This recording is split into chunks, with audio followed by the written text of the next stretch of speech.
Hello everyone, and welcome to the Digimon Evening News. My name is Rordrik, and I'll be your host here for the edition of the Digimon News of November 2024. Looking at our top stories in the card game, in the global side, we have the Special Booster 2 coming, we have Chains of Liberation now has an announced date for its English release, and in Japan, Digimon Chains of Liberation will be coming soon. Over in the Digimon card game client, we have updates coming to that, both in November, and we have announcements of what's coming in December. More cards and more features are coming. In V-Pets, we have a very unusual crossover coming. Yet another Digimon crossover. If you're looking forward to that, stay tuned to find out more about what might be coming to your favorite V-Pets. There's some merchandise around that one is pretty much useless outside of Japan, so probably most of you won't care too much, but hey, you want a giant Digitama? Digimon Liberator continues to move on with new issues, new tips, and the novel coming this month. And the novel is already out this month. Now also in English. The Digimon Fan Contest comics have returned. Volume 2 is now live, so you can read all of those for free. And in other news, the Digimon fans have stepped up through and also have updated a version of the Digimon tabletop game, similar to Digimon Meeting Dungeons & Dragons. If you wish to know more about these topics, stay tuned as we will go more depth into them right now. So, starting off as we always do with the card game, because the card game gets everything. So, yes, the Digimon Special Booster 2 is out now. It contains BT 18 and 19, so it contains a lot of cards from Frontier, Cross Wars manga, and Liberator. 150 cards are now available, so you will be able to go out and purchase them now if you are looking to start catching up to more of the Japan cards and just having a ton of new stuff to add to your different decks in order to keep things fresh and interesting, which is always good whenever you're just a casual player or looking to competitively play these games. And the special version 2.5 booster is still not coming until February, though it will be 174 cards. And onto Chains of Liberation, as we spoke about. It is coming in Japan on November 29th, 2024, and it has been announced that it'll be coming here to English in January of 2025. And this features more of the debug side of things. It has Tyrannomon and Frigimon's lines. And that thing that we thought was on the card art, yeah, it has been proven now in the Digimon Liberator comic. Yes, that was the spoilers for Sonorizamon's new Mega form. I know they don't care about spoilers. It's a very different society in Japan. But boy, now that I go more in depth into these news, it drives me nuts, personally. But nothing particularly new to announce on the Digimon card game front, except that we have a release date for EX08. Over on the Digimon card game client, as we said last month, there are a few features coming this month. You can select the decks for your bot, not yet, but should be coming soon this month. And there will be inactivity timers so that when you're facing your opponent, you won't have to sit there waiting forever for them to decide to do something. But for most of you, more of what you're probably looking forward to is BT 18 and BT 19 should also be coming to the client. And then, next month, in December, we'll be getting the few smaller sets of LM 2, 3, and 4 will be added, as well as some more variant arts or alternate arts of cards. Again, the Digimon card game is not an official client, but it is an amazing one put together by Hoang Zero and his crew, and we thank him very much for that, because Bandai has decided not to give us this client, so once again, we fans stepped up and did it. Now, one of the more unusual and interesting things coming up recently is in the V-Pet sides of things. There is a Digimon crossover with Godzilla, of all things. Celebrating the 70th year anniversary of Godzilla, we are getting 2 new V-Pets. Much like the Monster Hunter crossover and other crossovers before, there are 2 cages or V-Pets shown. Now, the interesting is, we've seen this one, Black Warzillamon, or it has no official name yet, but definitely looks like a cross between Godzilla and Wargreymon. But there's 2 different devices.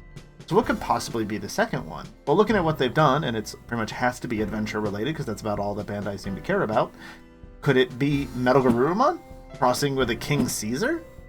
I mean, those are 2 fairly wolf-like ones, putting them together. That could be something interesting. And then someone's going to make up a new Omnimon for them again, right? Because that's what we need. We need more Omnimon variants. But yeah, there is very little information that is out yet about this, but it has been announced that it is coming soon, so look forward to it if you are interested in the V-Pet side of things. As has been going on for many times, there is still no announcements on the anime side, whether for a new series, new movies, any of that sort. The only thing that's kind of like that is we're getting another adventure-related trailer during Digimon Con in March this coming year. Over on the video game side of things, there is still nothing to talk about. No new mobile game, no new mainstream game. Digital Tamers 2 did come out with a patch, but again, that's not an official game, so that's up to you. But over on the merchandise side of things, there isn't much to talk about here. It does seem like it has calmed down a little bit from the 25th anniversary stuff. We did get at least more merchandise stuff. The two things that I was able to dig up is there is this Digitama. You want a Digi-Egg that you can use as a pillow and sleep on? Here it is. It's $40. It's another premium Bandai kind of item, so it's a little pricey for me for just like a pillow or a cushion, but it is cool looking and at least somewhat functional. Unless it's one of those decorative pillows that the ladies don't let you actually use. They're just sitting there. And honestly, for something as pricey and Digimon related as that, I might almost see them having a point. The other thing is pretty useless to all of us outside of Japan. They're Digimon Adventure crest emblems that go on your PIICA Clear Pass case. Now, if you were anything like me, I had absolutely no clue what the heck that meant.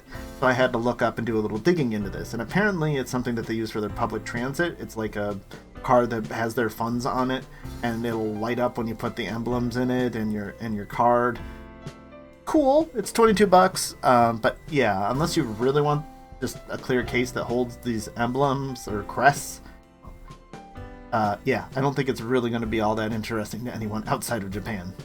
Moving on to Digimon Liberator. Yes, it's still coming out. Issue 7 is completely released. Issue 8 started November 14th, so you can go and see it now if you are watching this video live as it's coming out. Tip 13 also released in the past week, and it's another one looking into another area, the Obsidian Desert, which these ones that are building the world and interesting tidbits about what's going on in the main scenario or things in the world, it makes it all the more interesting and all the more wondering if somehow there is going to be some game made out of this, but I think that's wishful thinking. But if you've been waiting for 3 months, we haven't had anything. But finally, the novel is back. Debug chapters 5 and 6 are here.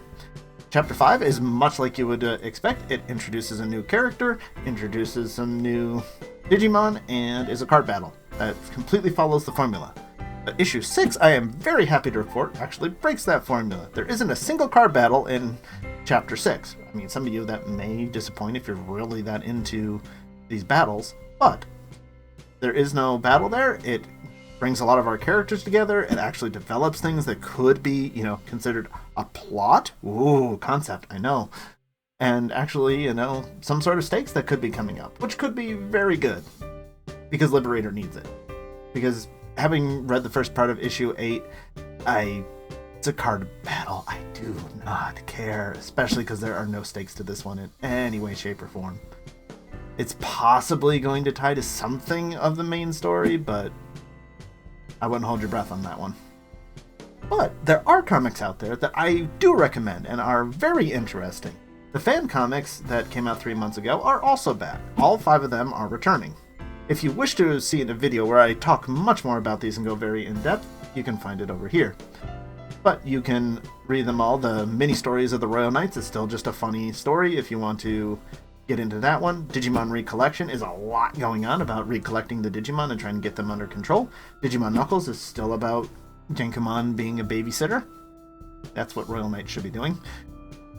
And diving a little more into those characters and trying to flesh that out. The Crossroads Witch is the follow-up to Digimon Seekers, or prequel, as it is. And actually was quite interesting. I enjoyed it. Had some interesting twists and turns.